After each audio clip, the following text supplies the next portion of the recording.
And we're live. Welcome, everybody. So we have a lot of clients who need recommender systems, right? So that's the context of this dev lunch. We are working with, for example, the National Judicial College that wants to search legal documents, potentially using AI or some sort of search solution. We're working with Lex that wants to, here we go, letting David in. We're working with Lex that wants to search learning content. We have Julep not really doing recommendations just yet, but they have an AI coach. This could fit in there. One of the big ones is Project Basta. So I've been working with Jennifer and Maya a lot on thinking about how to build a job description recommender for them. And I built a little demo of that, which I recorded and put in CoderZone. I was just trying to get that demo booted up, but it's not cooperating right now. So I'm not sure if I'll be able to share it here, but there's a video on YouTube that you can check out and see how that works, and I can briefly describe it. So that's the context. What I would like to do is speak very briefly about some ideas about recommender systems, just to get you started, like a 101 of recommender systems, and then show a little bit of code, and then turn it over to the group for questions and answers. And I'm sure everybody here has some thoughts and ideas about writing recommender systems, maybe some hands-on experience with it. So I'd love for us to have the opportunity to share that while we're all here. So it's not just me being a talking head for an hour or so. Cool. So I created this Notion page, and welcome, David. Thanks for joining. I created this Notion page here to summarize some ideas about recommender systems that I think would be relevant to all those clients that I listed out before. I think briefly where I want to start is what is a recommender system and what does it do, right? So here are a few bullet points. Fundamentally, a recommender system is a form of search, but unlike a search engine where you type in a discrete query, the query is kind of happening in the background. And I think of it as being a very broad search query, right? So typically what you'll see, like if you go to Amazon.com, they have your browsing history, they have your purchase history, they want to show you products that you're likely to buy going forward, right? So they take the sum total of everything that they've learned about you and know about you, and they use that in effect as the search query against their product database to recommend products that might be of interest to you, right? And then when you're, one of the famous examples is when you're on an Amazon page and you're looking at a specific product, they will show you products purchased by other people who have similar interests, or products that are frequently purchased in tandem with the product that you're looking at. So there's a highly contextual recommendations as well. So all different types of recommendations that you can generate. Oftentimes, recommender systems are symmetrical, sometimes even omnidirectional, I'd say.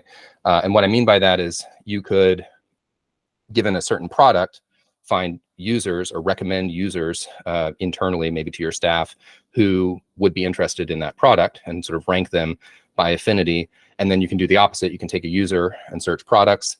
And what I mean by omnidirectional is you could take a product and find a cluster of similar products, right? Or you could take a user and find a cluster of similar users. So you can kind of think of this as a big graph of relationships between users and products.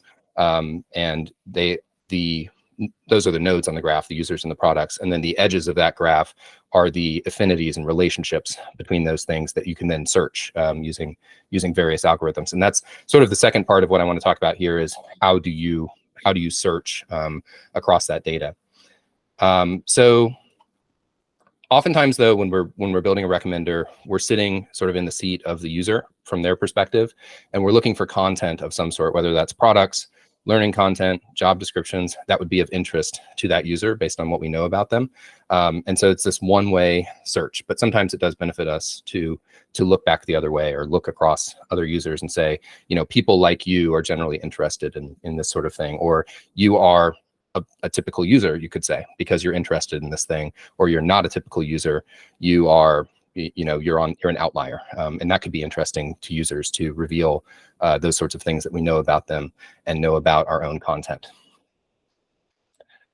Something I will say about recommenders is that it's computationally very expensive. So oftentimes because again, if you imagine that graph with a bunch of nodes, and basically there's a line between each dot, each node, and each other node, which means that you're doing a pairwise comparison on your entire data set. And in a very naive sense, the big O notation, the time complexity notation for that is O n squared. So every time you add a node to that graph, you are exponentially increasing the number of computations that you need to do. So the graph looks like this. And that means it takes a lot of processing power and a lot of time. There are little cheats and hacks that you can do to shortcut that process, right? You can decide whether you even want to compute the relationship based on how close things look, roughly speaking. But if you wanted to compute those lines between every dot on your graph, you have to go through the motions and compute every single one, which is an n squared operation. For that reason, I think a lot of recommendations are generated in the background, what I'd say offline rather than online. So it's not like you go to Amazon, you click a page, and it on the fly computes your recommendations. Those are probably computed in the background when you're not on Amazon.com, so that when you come to the site, they're ready to go, right? And again, there are ways to not only cache those relationships between products and people, but there are also ways to index those relationships so that the search queries go quickly. I'm not going to go deep into any of that sort of thing, and I'm also not really an expert on that stuff, but I'm just trying to hit the highlights here so that you know what to go off and Google after this. And hopefully, this is informative and inspirational in terms of thinking about the different options that you could employ if you're being asked to build a recommender system into one of your apps. At the end of the day, these dev lunches are meant to be practical advice for your everyday. And again, we'll get to some code examples at the end. And I made a video of building a recommender engine using large language models. And so you can use that potentially in your projects. But for the purposes of this conversation, we're going to keep it very high level.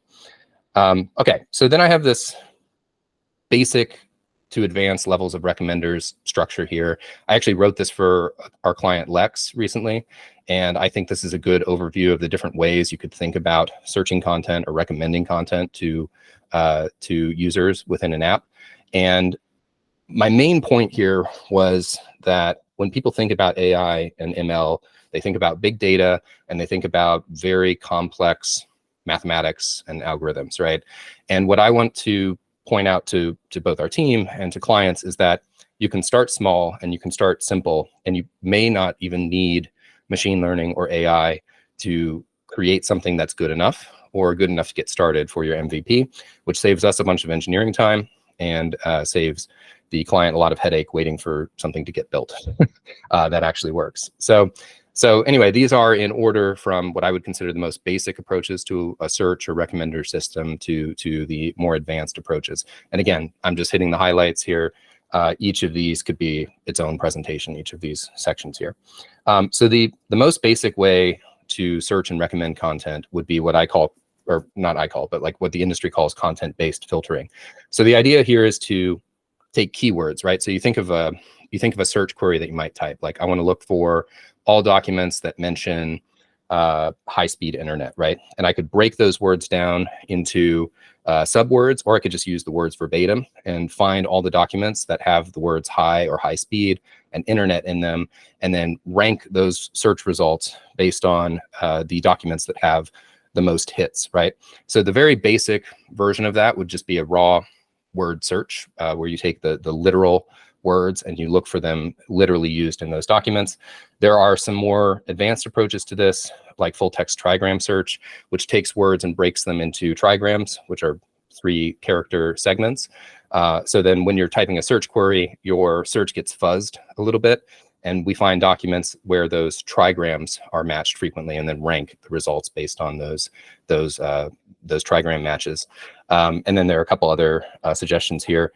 This last one is interesting in the context of all the AI hype that's going on. And this is actually the demo that I built and made a video about. But a more recent approach to content-based filtering is semantic word embeddings. And we'll talk about what that is and what that means. But what's cool and interesting about this approach, and a bit more advanced than the basic keyword search, is that it will look for words that are semantically similar in your documents. So instead of searching for literally high-speed internet, maybe we get documents that refer to high bandwidth internet, or things that are semantically similar to our search query. Or if we're searching for job descriptions for teacher, maybe we get back job descriptions that mention professor but never mention the word teacher, right? So we can kind of traverse the language graph, if you will, side to side, without having to literally type or literally search for the words that we want in our documents, and require our documents to have that information in them.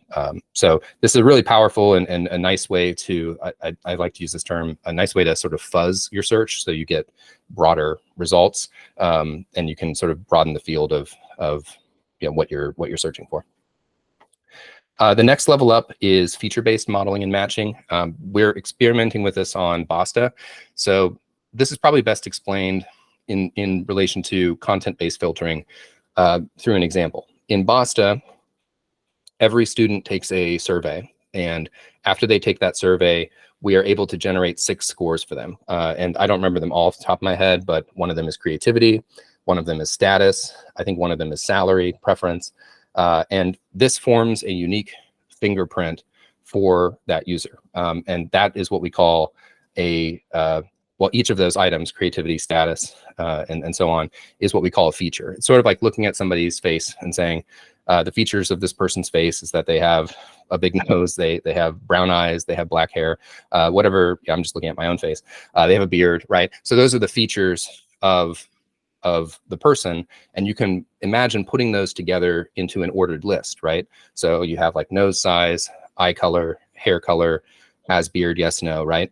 And once you have that list of those feature values, then you have, and you have it for, say, a group of people, then you have a meaningful way to compare that group of people one to the other, right? So you could say, give me everybody who has a beard and black hair, or something like that, and you can group those people together, and you can start to see clusters. That idea of having a list of values, put a pin in that, because that's basically the foundation of all machine learning. There's a lot of different ways to do that, but we'll talk about that a little bit more before. But the important thing here is that when we're talking about feature-based modeling, this is a bit more meta than content-based filtering, right? Content-based filtering takes literally what's in the document, what's in the page, maybe the name of the product, for example, in an e-commerce solution, or the name of the job description, or the content of the job description. Whereas feature-based modeling is something a little bit higher level, like I was saying, more like metadata that we can either make up, or we can infer from the content, or we can use facial recognition to gather all those features together. And so we're comparing more at like a conceptual level, whereas here we're comparing more at a literal content level, right? And so going back to the Basta example, the concepts are very vague and high level, right? What is creativity? What does that even mean? It can even be kind of subjective, right? And so we know how to score a student on their creativity, but then how do you take a job description and score that on creativity so that you can make meaningful comparisons between the two? I think that's what makes this a more advanced technique than content-based filtering, because you have to kind of put that thought into it. But it can also be very powerful and also very fast, because you're kind of compressing information that you already know about the world into a small number of values, right? You don't have to describe every hair in my beard. You can just say has a beard, right? Something like that. A silly example, but hopefully that kind of gives you the intuition for the difference between these two approaches. And then the more advanced approaches here, I put A/B testing and bandit algorithms next.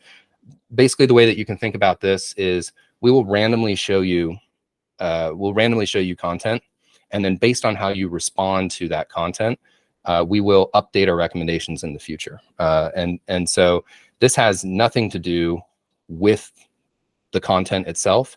This is probably the first in this list, the first true machine learning approach, where we're creating a feedback loop, right? So we're going to show you random content. You're going to react to that. You're going to like some things. You're going to dislike some things.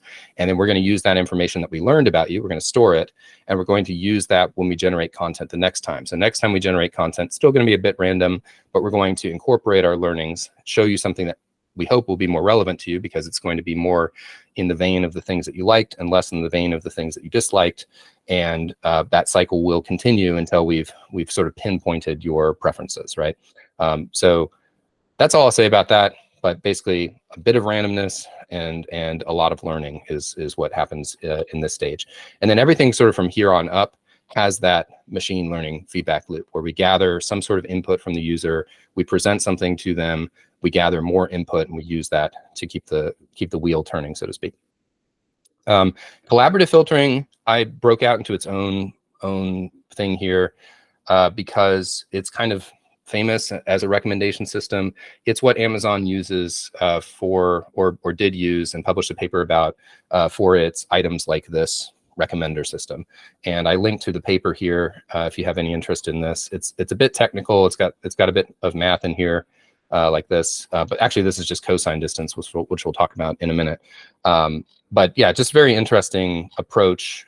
And I also enjoy papers that have some pseudocode in them. A very interesting approach to making these sorts of recommendations from a what is called a sparse matrix, right? So a person's purchase history on Amazon is very sparse in the sense that you will never buy their entire product catalog. You'll buy maybe a few hundred items out of a million items. And so from that perspective, that's a sparse data set. So what they're saying is if you have a bunch of users who've bought a few hundred items out of millions and millions of items, how do you meaningfully compare those users to each other and meaningfully make product recommendations on that, quantity of data that you have on the product side of things versus the sparse amount of data that you have on the user side of things? So just, really interesting. I don't think, again, this is on the advanced end of the spectrum. I don't think that this is something that we'll be building for any of our clients anytime soon. But from here down, number 4 and 5 is more like if you're really interested in this stuff and you want to go dig deeper into, how to build a neural network or do some of this deep reinforcement learning. I listed it out here, and you can start Googling or going to YouTube. But these are, like I said, on more of the advanced end, and that's pretty much all I'm going to say about that. I think again, I'm not an expert in these things, and I have some basic experience with a few of the items on this list, but it's more about like knowing the landscape of things. I think we will probably live more in these approaches on the MVP style projects that we build. And if a customer comes along, say like who wants to build a large e-commerce store or something like that, we could start to consider collaborative filtering. And then beyond that, it's probably a little bit too sophisticated and data science-y for most of the things that we encounter day to day. Cool. I'll pause there. Any questions or thoughts or input on what I've talked about so far? Was this new to you? Was this all sort of a review up till this point? What are you all thinking?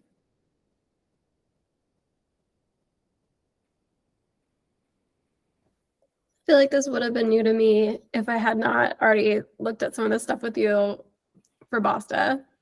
But otherwise, yeah, I feel like this is like good and new stuff. Yeah, agreed. I think this is like a good starting point for just sort of to go and do our own interesting reading up on and following up on. Cool. Any other thoughts? Has anyone done any of these things before? Just some A/B testing. What did that look like? What did you do that on? It was a while ago. It was a directory, like not a directory, I used to work for Wedding Wire, and they had like a list of vendors that users could search for when they were planning their weddings. And they were experimenting with different ways of surfacing the vendors.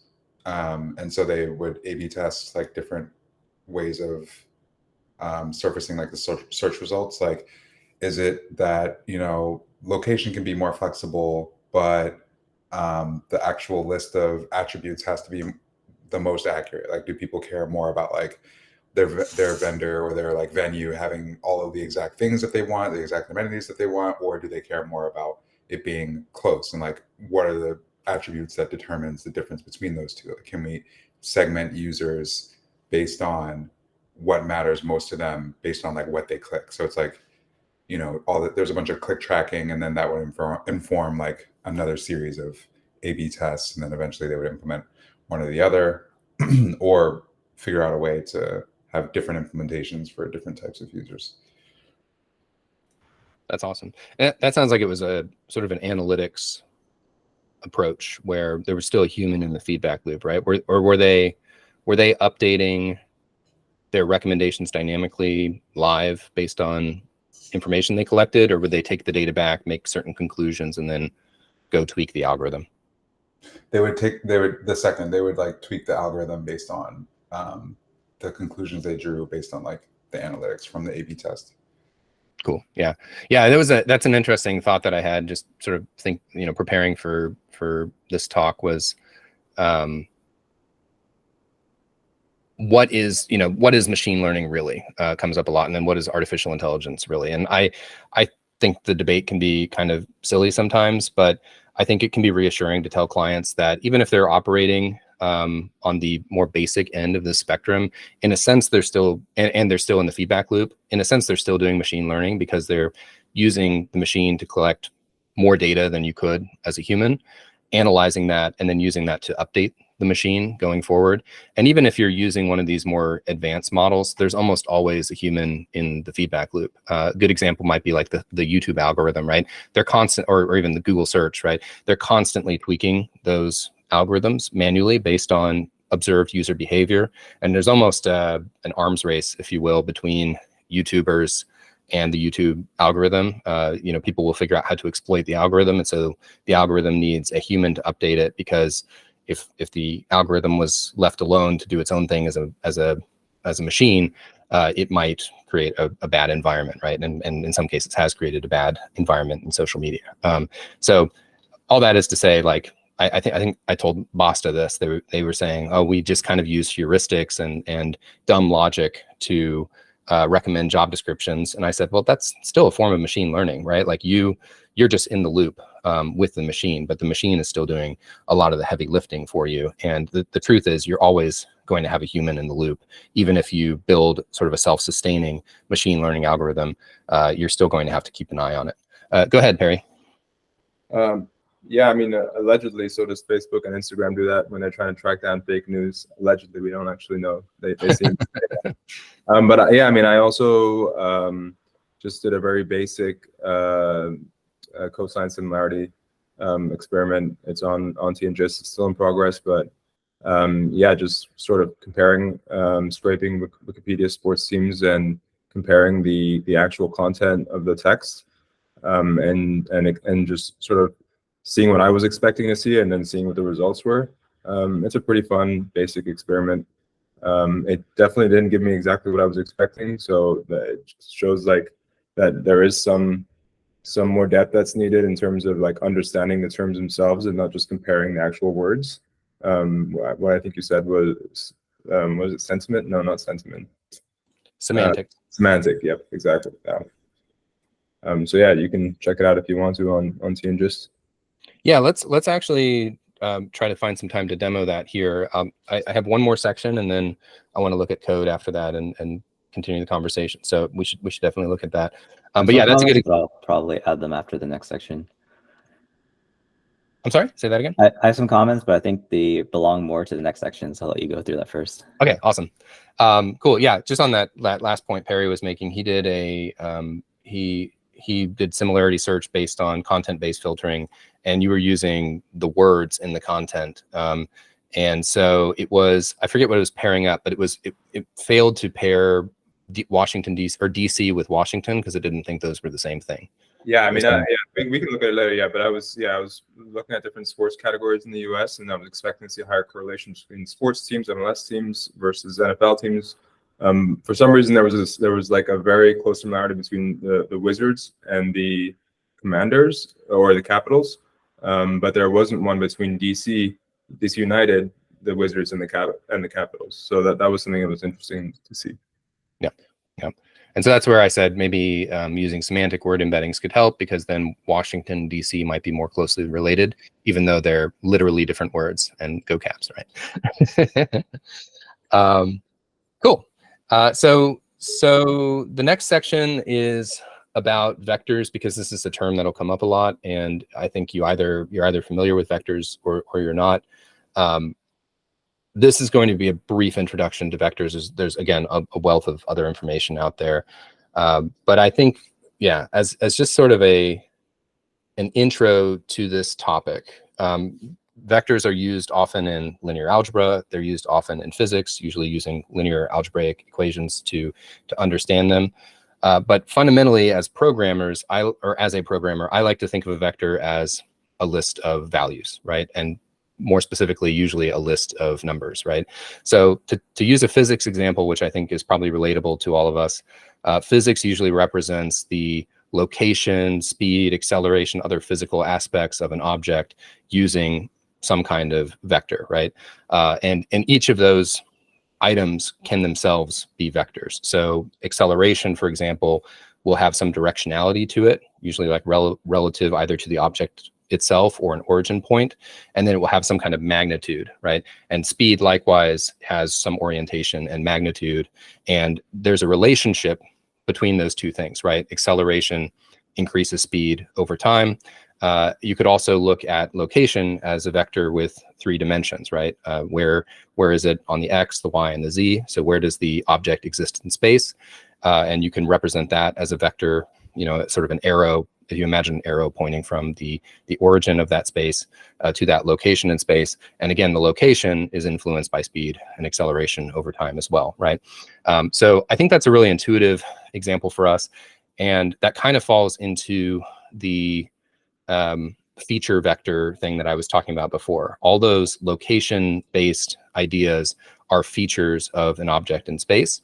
And I think that's just really intuitive for us because we think of objects as having this sort of physicality to them.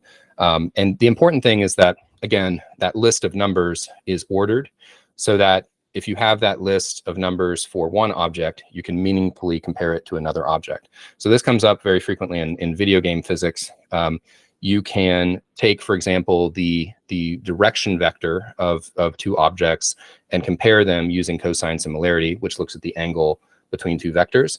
And you can determine whether or not those 2 objects are facing each other or facing away from each other, right? So an example would be like if you're sneaking up behind an enemy in a video game, you want to know if that enemy is facing away from you or facing towards you. If it's facing towards you, you might be in its cone of sight, right? And so you can't get the sneak attack on it. If it's facing away from you, then you can get the sneak attack bonus for being behind it, right? And that's basically a cosine similarity, and we'll talk about what cosine similarity is soon. But that's a cosine similarity calculation, which is very fast and easy to do to determine that directionality. So the basic point is that vectors are an extremely general concept, and because the math behind them is relatively simple and well understood, they show up everywhere in physics, in video games, and especially in machine learning. So one thing that's difficult to wrap your head around, though, compared to that physics example, is I think it's twofold, but one of the first ones is that sort of multi-dimensionality of vectors, right? We're used to thinking about objects as having a location in 3D space, right? So 3 numbers, a ordered list of 3 numbers, X, Y, Z. But as you get into some machine learning applications, those vectors get longer and longer and longer. And when we talk about LLM embeddings, which is the next section here, those vectors get to be thousands of values long.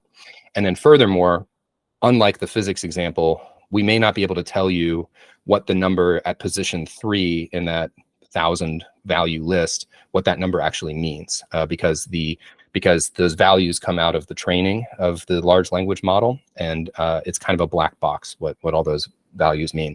But at least in sort of traditional applications of vectors in linear algebra and physics especially, we can look at each value in the vector and we know exactly what that means, right? So X means the object is translated along sort of the x-axis this far, or a magnitude of 5 on the acceleration vector means that every second, let's say, the object accelerates by 5 feet per second, right? So knowing that, we can meaningfully compare, say, the acceleration or directionality of 2 objects, like I was talking about before, because we can take those 2 values, those 2 matching values in different vectors. And then, extending that concept a little bit further, let's say not only do we have X, Y, Z, speed, and acceleration in our vector, so those 5 values, but let's also add a value. Let's say we're talking about a car, right? We could talk about the model of the car, the make of the car, the color of the car. So we can extend our feature vector to include other data points that are kind of not relevant to the location or speed of that car in space.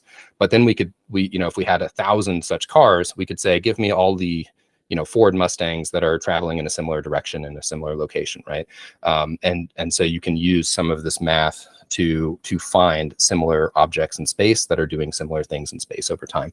And that is essentially what machine learning is concerned with.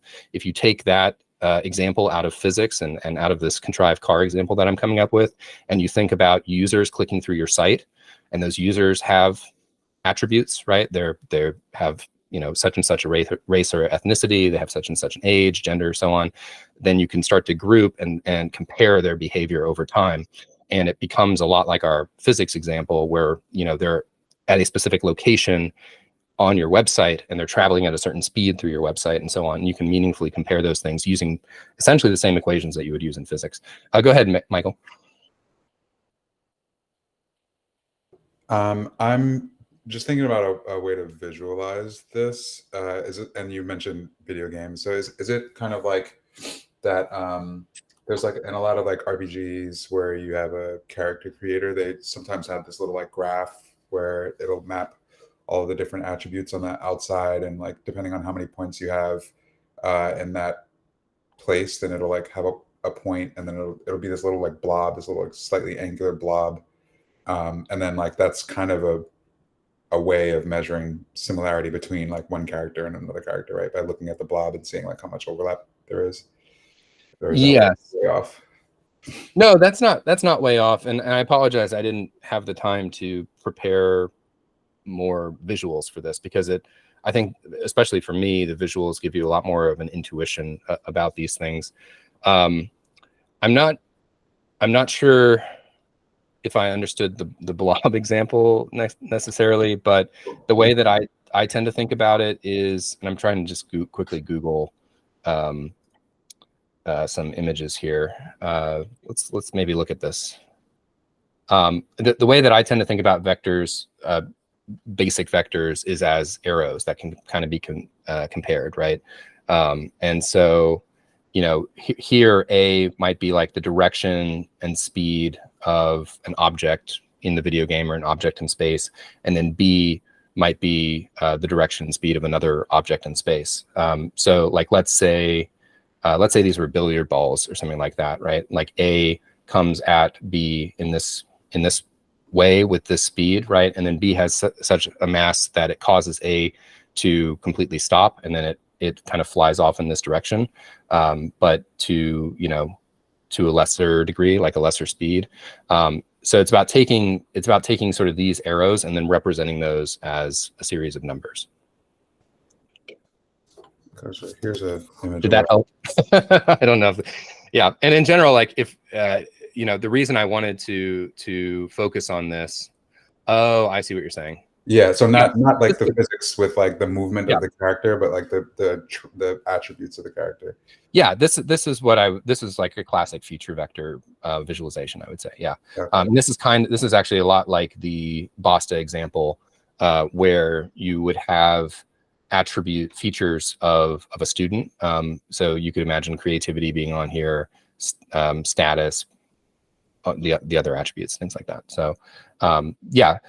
And if you imagine you take these shapes, actually, here's a good example over here. You can take the shapes and compare them. And this is kind of a good example of what we're doing with our similarity scores, is we're seeing how similar or different are these shapes.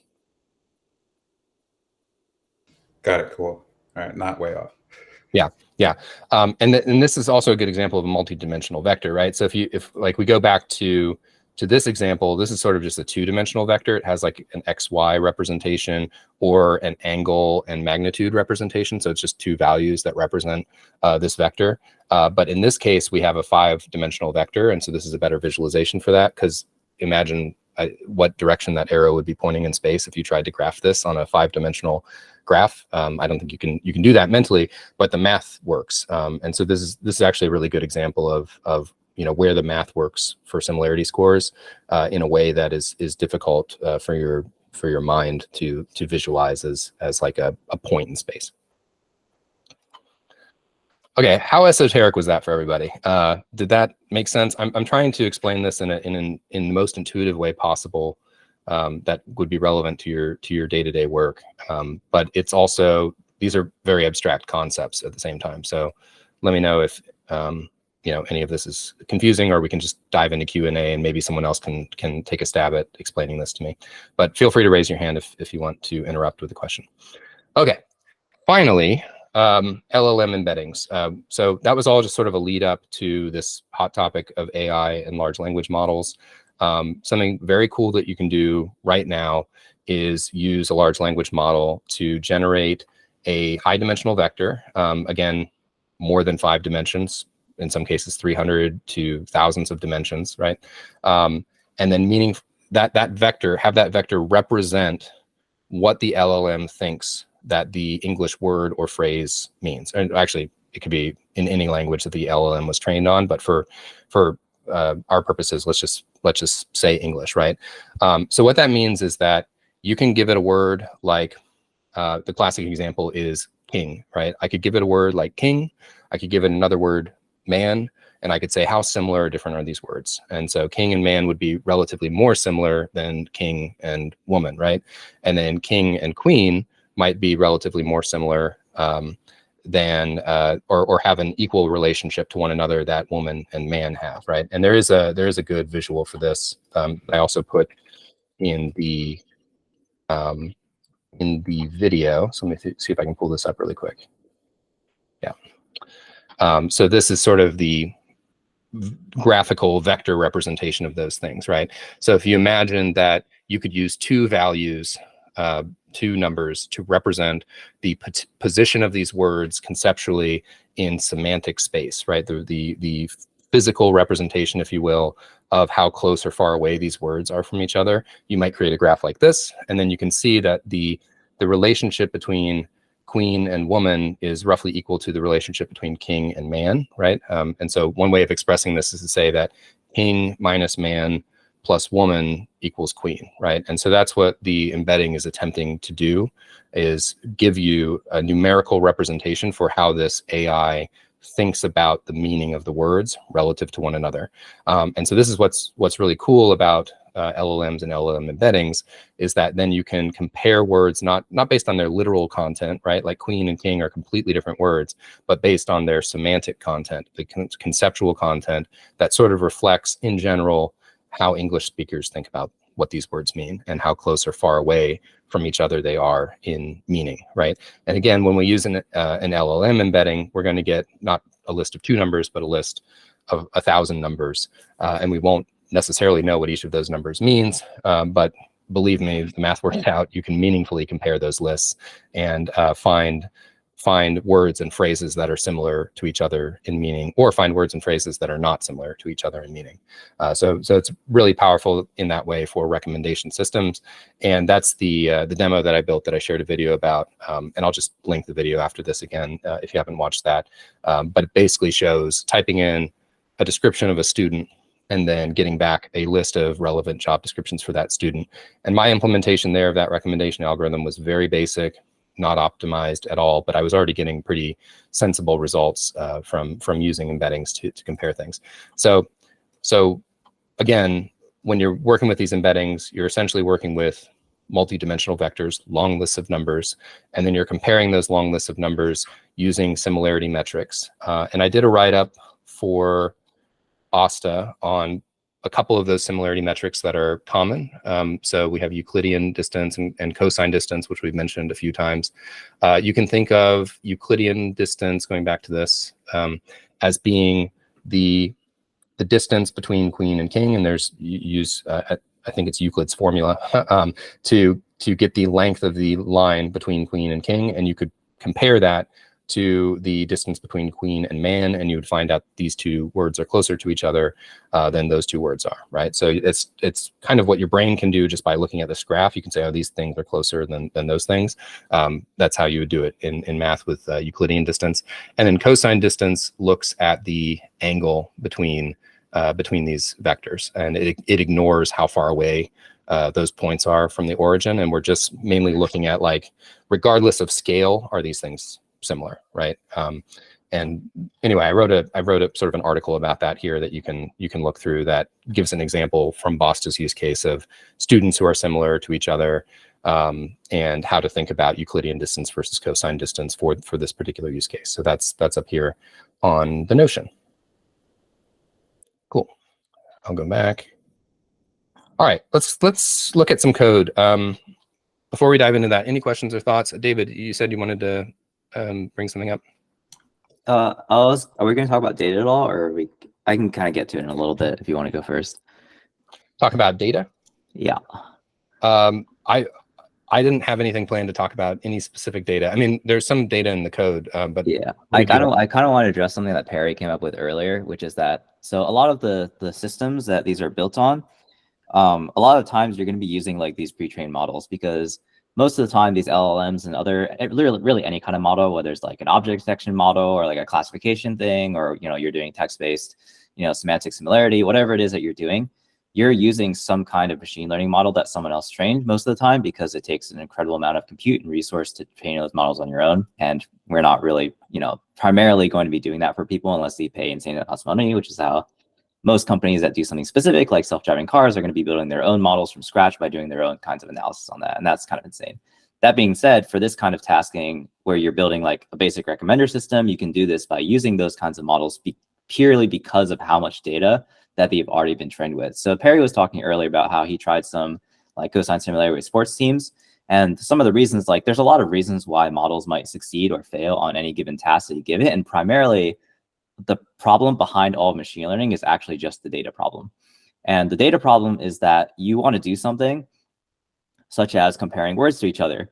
But if you're talking about words in a sports context, it's very different from talking about words in a like jargon, I don't know, programming context versus talking about something from like, whatever else kind of specific subcommunity culture, whatever words that you use, they might have different meanings and different things. And if you think about something like ChatGPT, which is built on billions and billions of gigabytes of data or whatever, of words and whatever amounts of data that are given into it, it's basically trained on the entire composition that is the internet. So when you say something like some sport team names or DC or Capital or whatever, like it may or may not understand that comparison, because it's seen just as much information where those words might have been used in other contexts, not just for sports. So if you wanted to build a recommender system,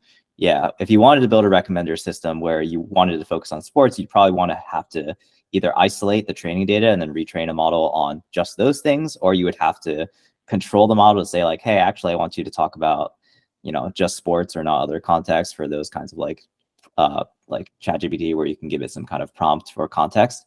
But again, those things are very specific in terms of what the model knows is actually very hard to register, because at the end of the day, it's basically just this giant collection of nodes and numbers and weights that transforms some kind of input you give it into some kind of output you give it. And you as the user or developer have actually no context as to what happens inside the thing. That's a problem that most researchers are working on right now. And that's related to this is getting a little long, so cut me off. This is taking a while. No, this is great. This is great. This is very good context. This is purely from like an intuition standpoint of how to understand like what's going on.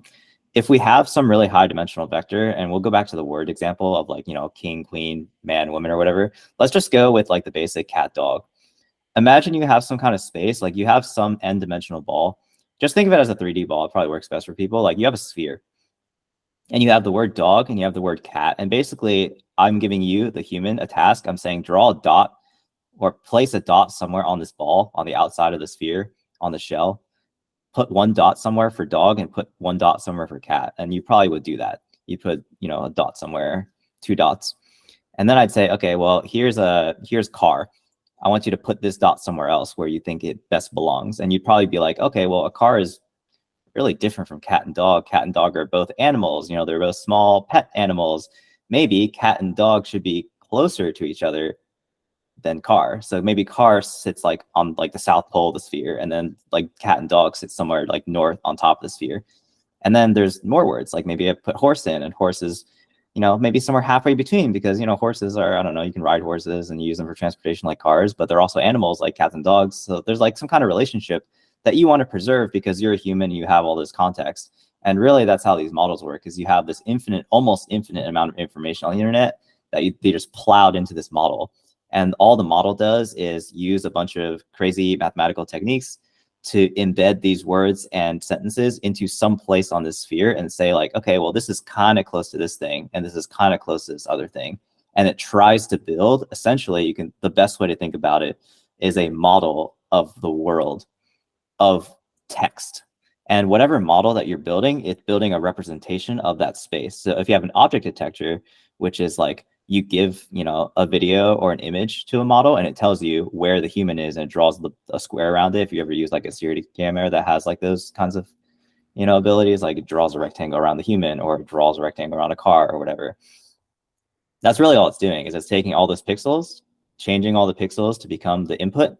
And it says, based on this input, do you think there's a person here or a cat here or a dog here or whatever? And it's really just this embedding of some giant space in the security camera example. It's, let's say it's a 1080p camera, then you have 3 RGB values and then 1080 times 1920 times 3. That's how large your dimensional vector is for your input, which we talked about earlier. That's some massive number. And then you turn that into some kind of output, and everything in between is just kind of like trained. But the biggest thing is that it's all about the data, because if you had some kind of, let's say, oh man, another tangent. Let's say you want to train like a classifier on cats and dogs, and every single dog picture that you had in your training data had like a white pixel at the top corner. Your model might not realize that like it could cheat. It can say like, oh, I realize that all the dog images have a white pixel in the top corner. So every time I see a picture with a white pixel on the top corner, I'm going to call it dog and get it right. And then when you give it an actual image of a dog that doesn't have the white pixel, it might still guess like, oh, there's actually a cat because it doesn't have that white pixel. So that white pixel became an important feature that it identified that it may have thought was useful.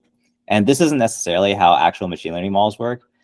The point is that depending on the quality of your data, you are giving it basically a taste of what the world is like.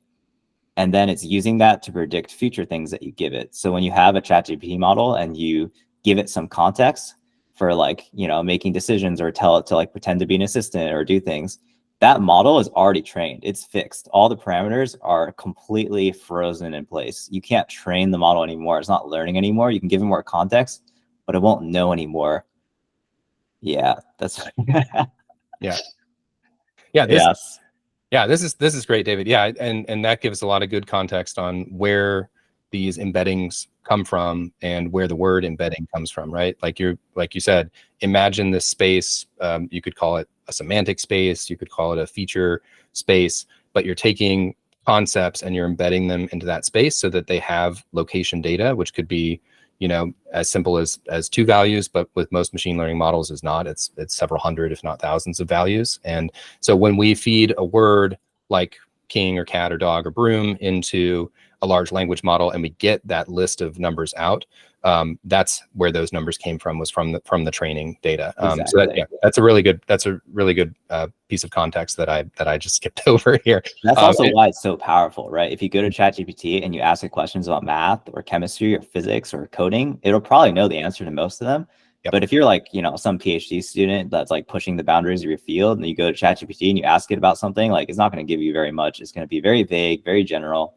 It's going to give really wishy-washy answers because there's just isn't enough data for it to conclusively decide something on that area. And similarly, that's what makes it so powerful for these general purposes like recommender engines. That's what makes it so good, is because it already understands the concept of things like, what is a job? What is a job description? You know, what is a student? And, you know, what might a student who's looking for their first job, like all that was probably used as like, there was probably training data that included those kinds of concepts that were used to train the model itself. So it's already has all this great concept of these things that we're trying to do. So for these simple tasks is great. Just be careful about like, if you want to build a self-driving car engine, like you probably don't want to use it, you know, use a pre-trained model, that kind of thing. Yeah. Yeah. And if you go deeper, sorry, I see you, Perry, 1 second. If you want to go deeper and like you can retrain the model to fine tune it, like you're saying, for different domains.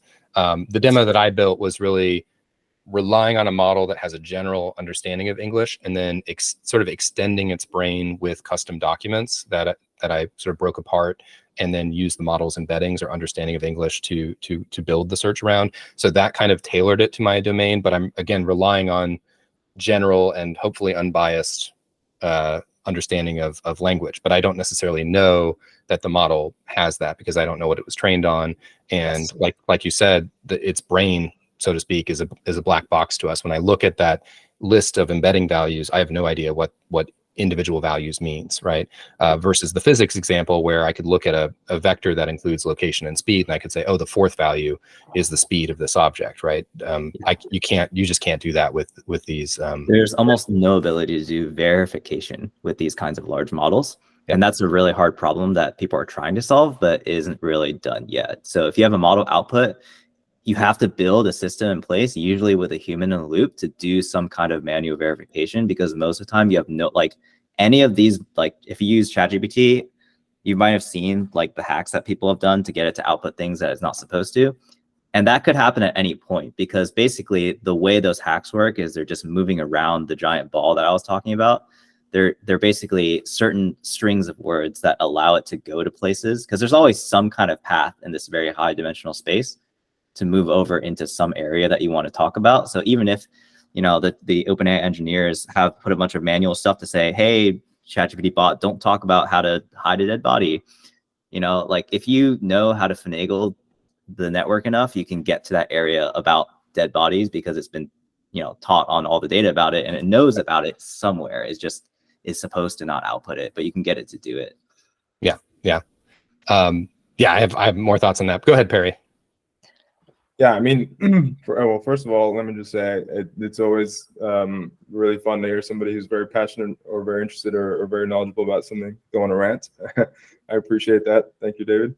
But yeah, I mean, one of the important things that you said, I think, at the beginning there was that, like, we're probably unlikely going to go out and train our own model unless we have like a client who really wants us to do that. And at that point, I don't know why they'd be coming to us, but that means that we would be on our end, we have the opportunity to like basically normalize what our inputs would be. Like we're from the other side of the equation, trying to like fix our data. So the example that I was doing is just a simple, literally word count search, cosine similarity, no real machine learning or any algorithms there, other than just sort of, you know, extending the text and making sure that everything it fits a model for cosine similarity.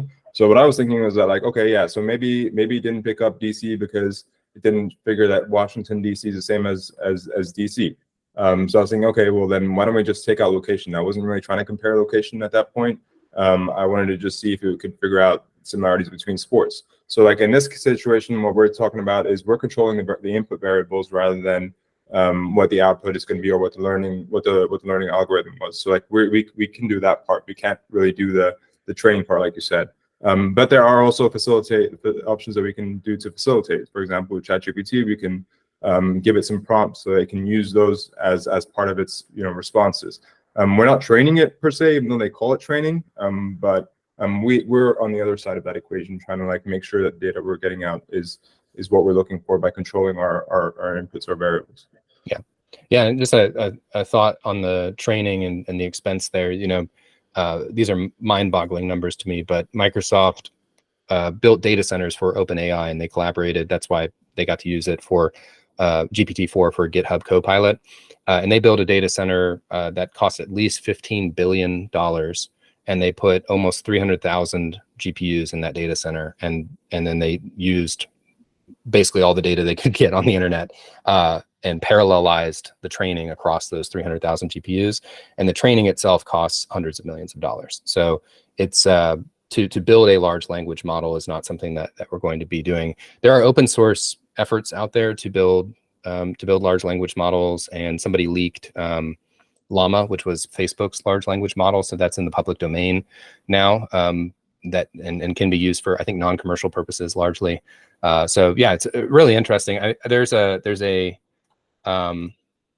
leaderboard here. I'll share the link to this. Oh, this is not the leaderboard itself. Let me see if I can. Okay, well, I'll have to find the link for it. But this article describes it. Here it is. Basically a list of models that are publicly available for you to use, some which are not, like the ChatGPT model here, text embedding ADA 002. It's on their leaderboard, but you have to pay ChatGPT if you want to use this to generate embeddings.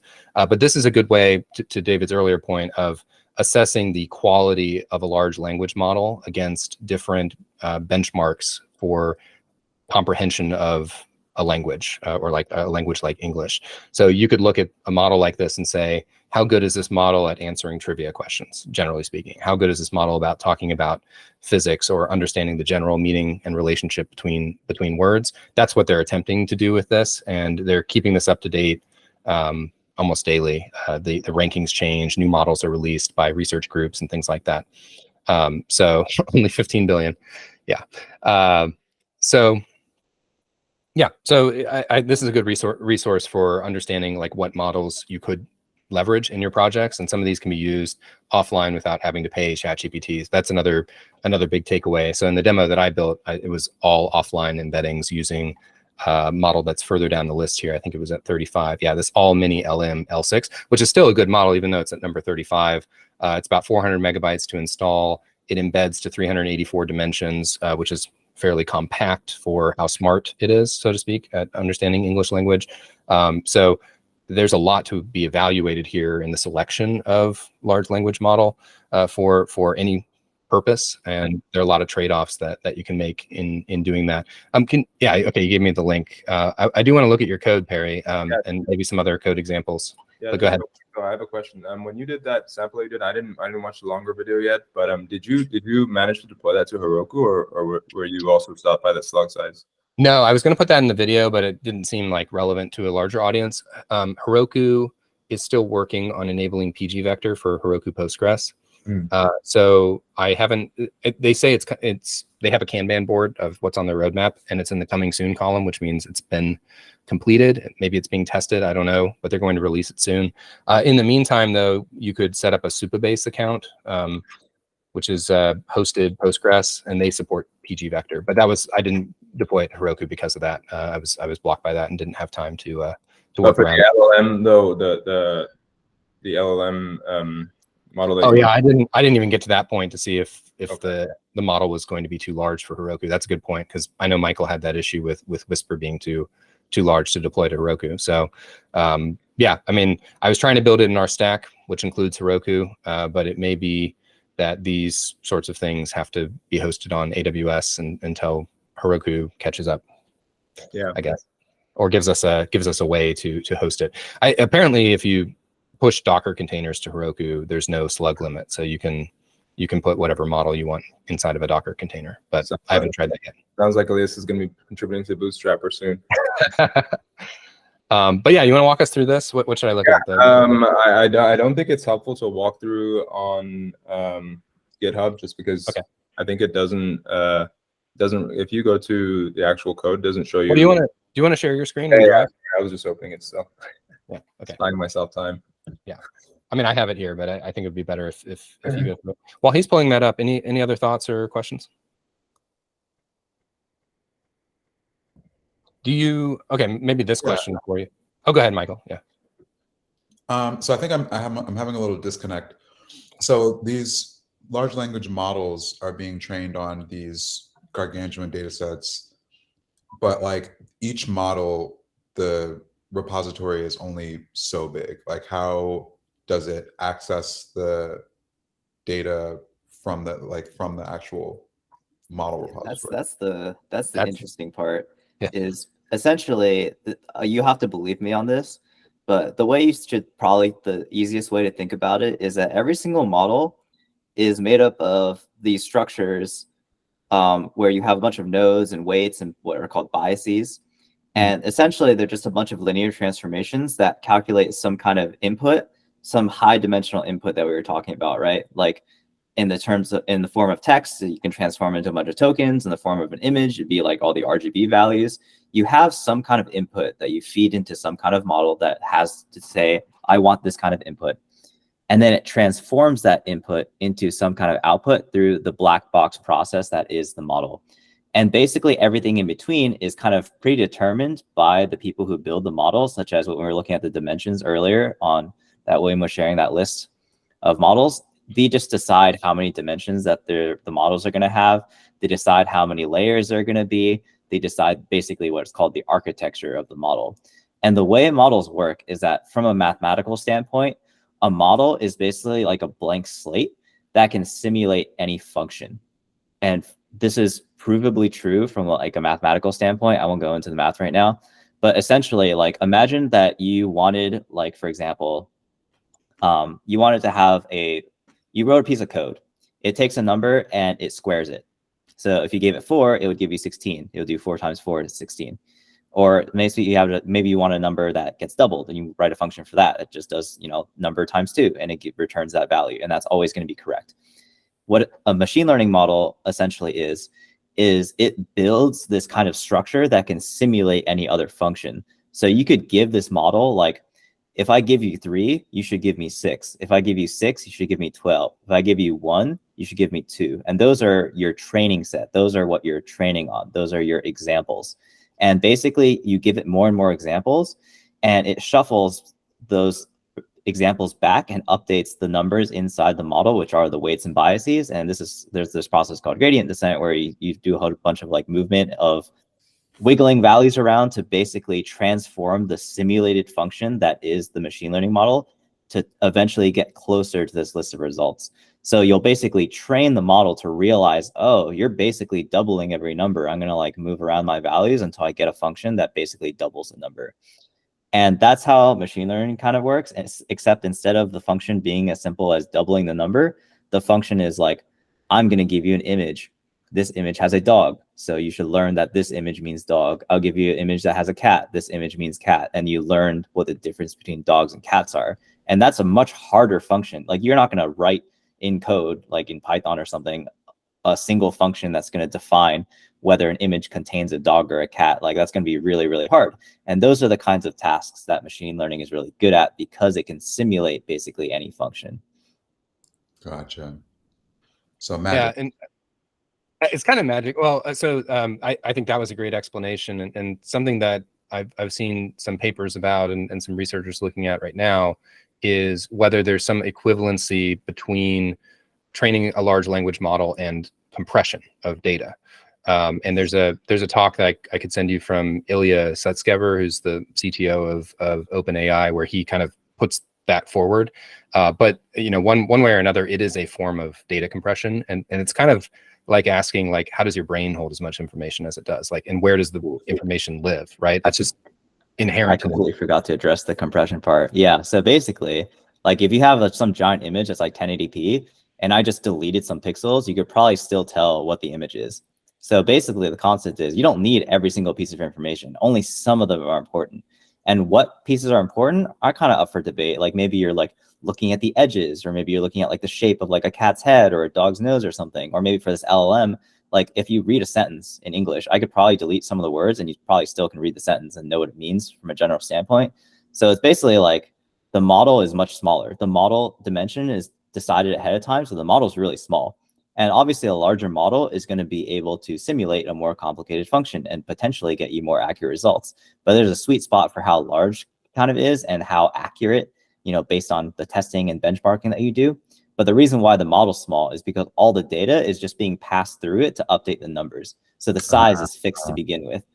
I see. That makes sense. Okay. And part of the training process, so like David was saying, it's a lossy form of compression, and part of the training process is to try to minimize the loss in terms of, if you ask the language model a question, so to speak, how far off from the answer is it, right? So you want it to be as lossy as possible to keep the model small without losing accuracy in when you ask it questions, so to speak.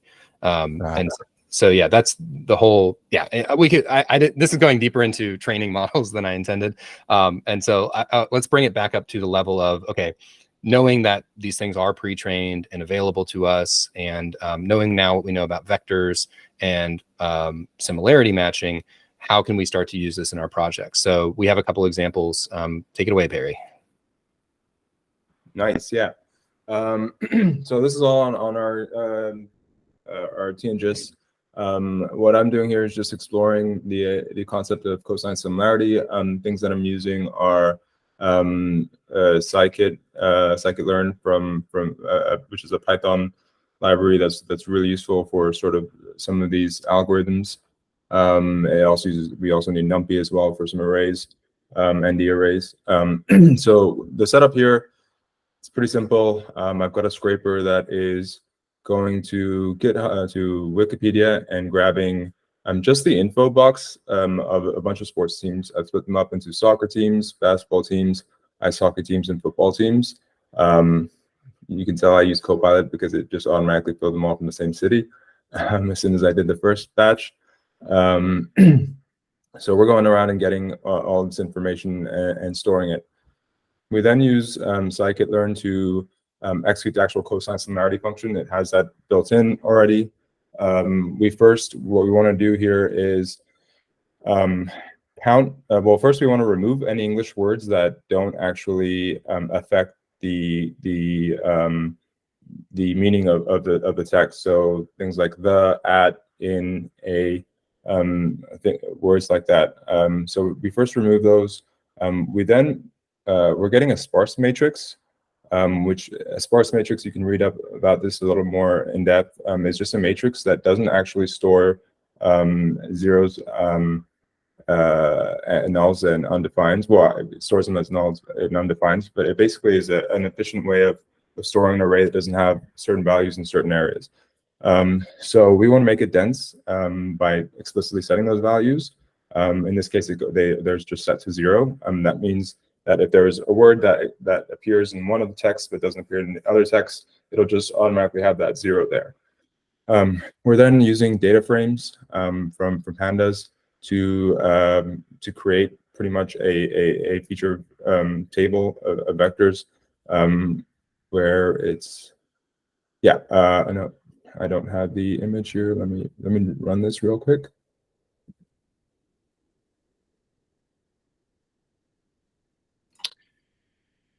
And Perry, by the way, is using IPython notebooks in VS Code, which are very well supported by VS Code and a really nice experience.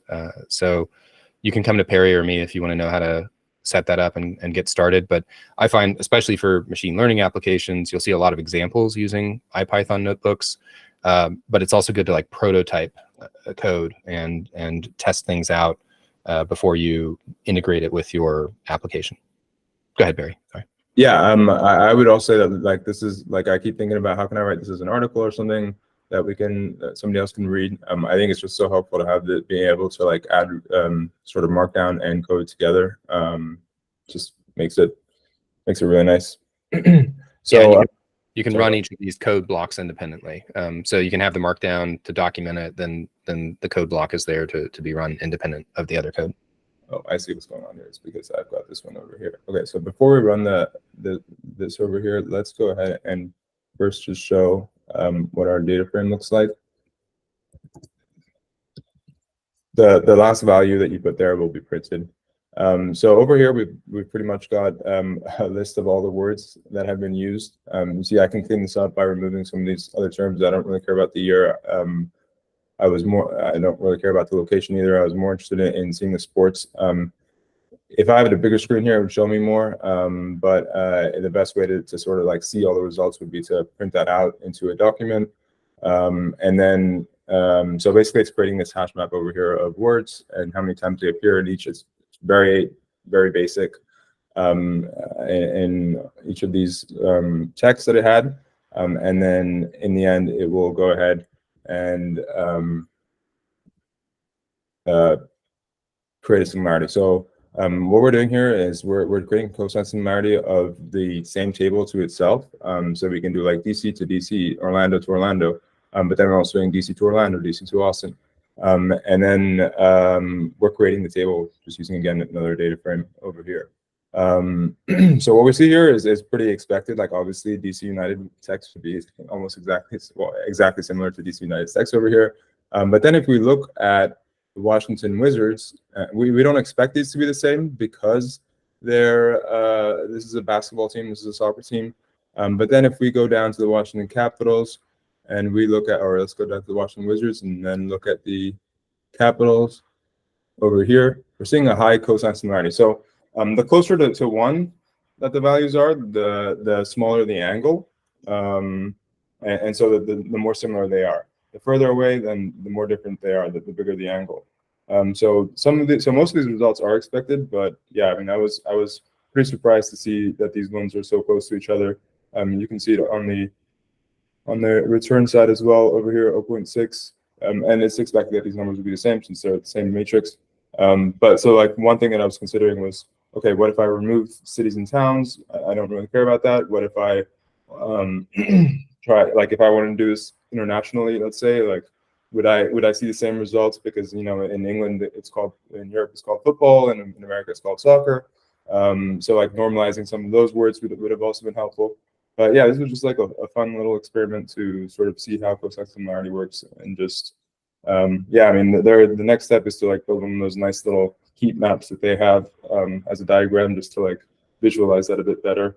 But yeah, it's just fun, small. And the operative line here, if you scroll up, is ingesting the documents from Wikipedia, right? And then you're counting words. Where is that happening? It was like word. Yeah. So I'm not counting words myself. Perry sat down and counted all the words. Pandas is doing that for me. It's pulling out. Well, actually, sorry. The scikit-learn library is doing that for me using this count vectorizer. It's just skipping all of these non-essential words, and then it's creating the matrix for me from those words. And like I said, this matrix is actually a smaller matrix that doesn't have that doesn't have the same length as everybody else. And so in order to do the cosine similarity, we want to have the same length. And then it's counting each word and mapping it to each of the variables that I have.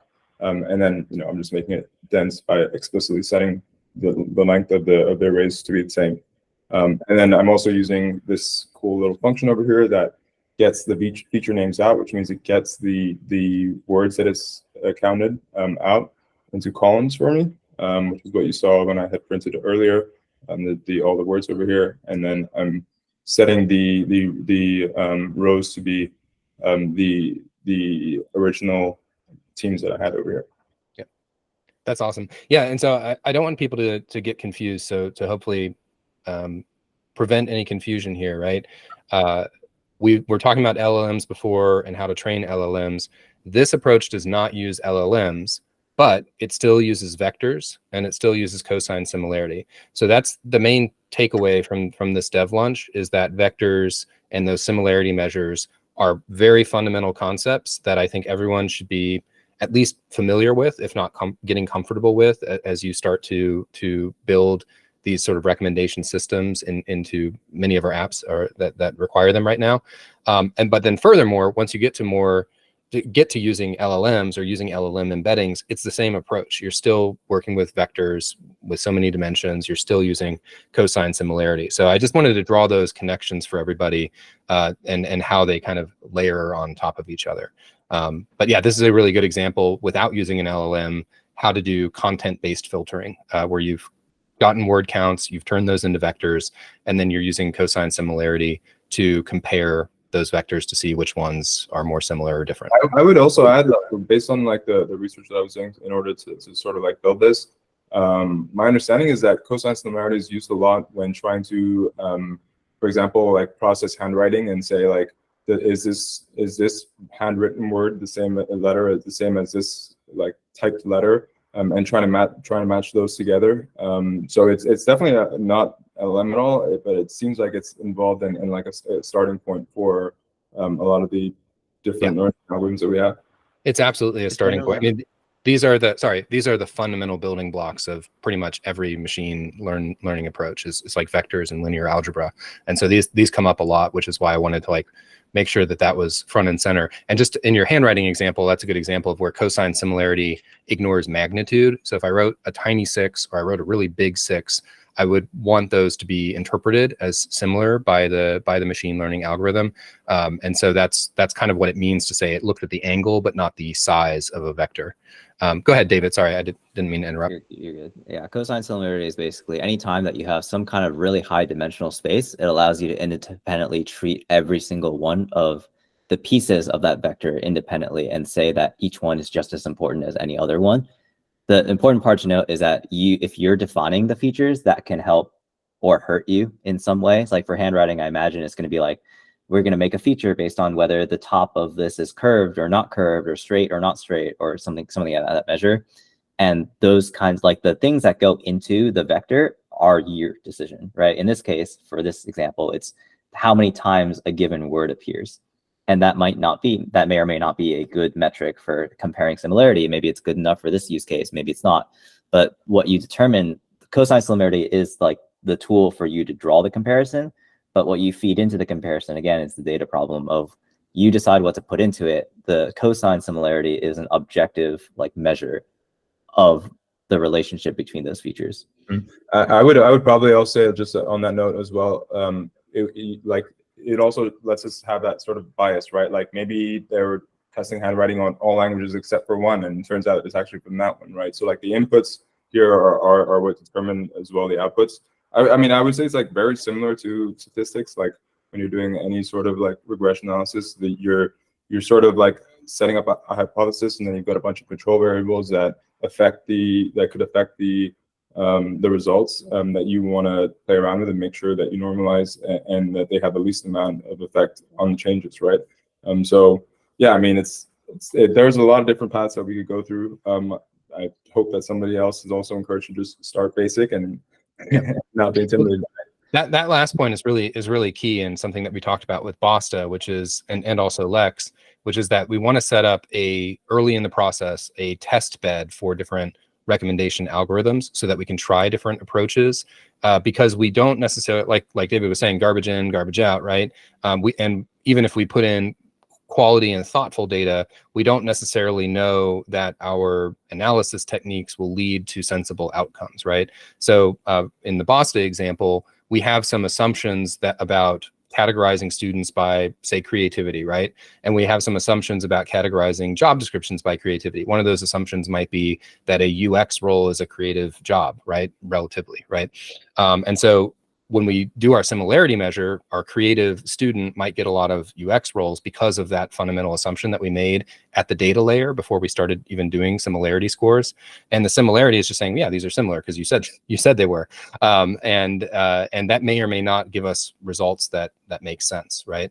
And so that's I guess the fundamental point that I'm trying to make is it's really important to have this feedback loop where you're testing, you're evaluating how well your model or your recommendation system is working in the real world, so you're giving the outcomes of that job description recommender to a career coach, and you're saying, do these look like good results, right? Yes or no?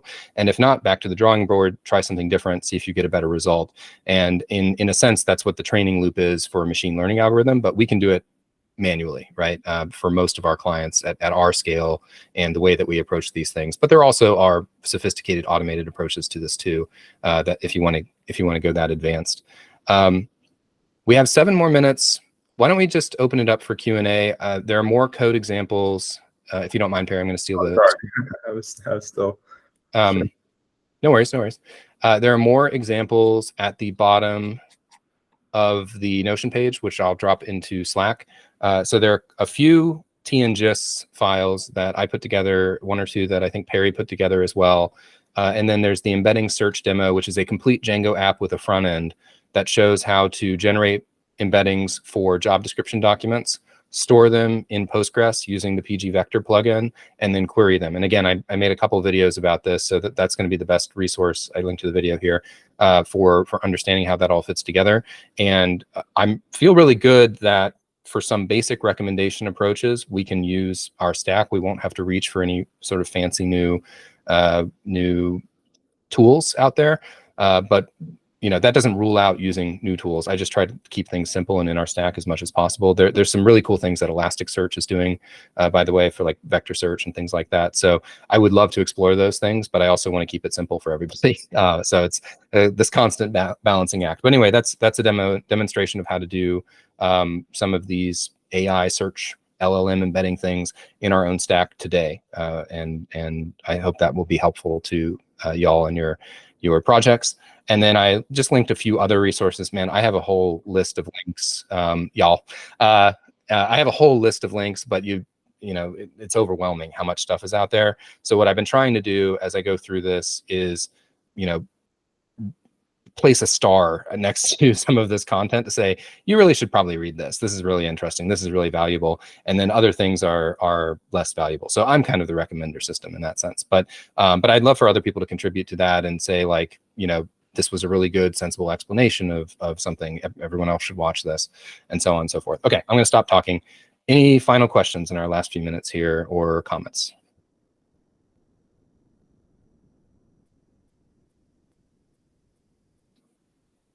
How did I do?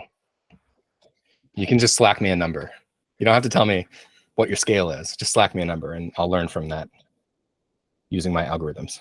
I think your relation to good job is 1. Excellent. Yeah, agreed. I like just as a takeaway for other folks as well. Like I would sit down and just write down a project that we have right now that you think could benefit from something like this, and sort of just think about how you would implement it. That was helpful for me. I was thinking about Worthy the other day and how the only thing we haven't built from the whole app that he wanted to build was the matching work, because we focus on everything else. But like this seems very relevant to that project as well.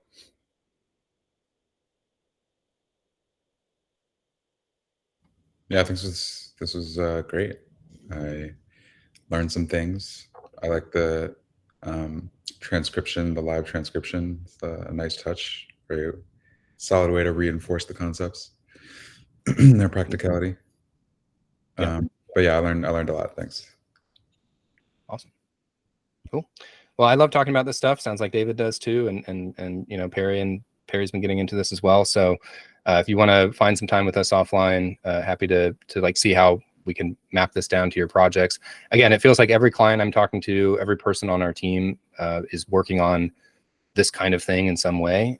So I definitely want to elevate our team's knowledge and familiarity with these concepts, and also show, I know we got a little technical at points here, but that this stuff is very approachable, and there are tools at hand that make this very easy to implement, as easy as any other library that we might be using. So I also, I'm sort of on a mission to make sure that nobody's afraid of this stuff. It's just more code, like the code that you already write, and we can all do it. And so to the extent that I can demonstrate that, that's what I'm trying to do here. Okay, cool. Awesome. On that note, I'll wrap it up unless there's any hot takes or final comments. Thanks. Thanks, Tommy. All right, everyone. Have a good afternoon. Bye. Bye. Thanks, everyone. Bye bye. Bye bye.